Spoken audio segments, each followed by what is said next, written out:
তিন জায়গায় প্রয়োজনে মিথ্যা বলা যায়।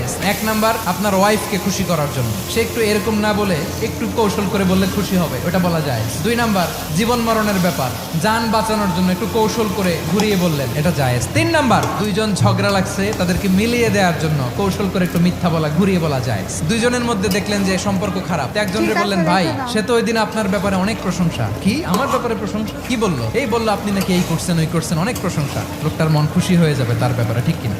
আবার তার সাথে যার ঝগড়া, ওরে যে বলুন, ভাই ওই দিন তো সে আপনার অনেক অ্যাপ্রিসিয়েশন করলো, অনেক, সে তো অবাক। কি বলে? এই যে দুইজনের ব্যাপারে দুইজনের একটু ভালো ভালো কথা বলে দিচ্ছেন, একদিন দেখবেন রাস্তা দিয়ে হাঁটার সময় একে অপরকে সালাম দিয়ে ফেলছে, সালাম দিয়ে বুকে জড়ায় ধরছে, আছে না নাই? আবার মিলমিশ হয়ে গেছে। কিন্তু আমাদের স্বভাব হইলো, দুই প্রতিবেশী যদি একসাথে বসে একসাথে হাঁটে, দূর থেকে দেখলে আমাদের জলে, আছে না নাই?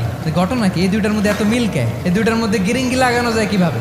আল্লাহর কাছে তওবা করেন, এই মানসিকতার যেন আমরা না হই, আমরা মিলিয়ে দিব।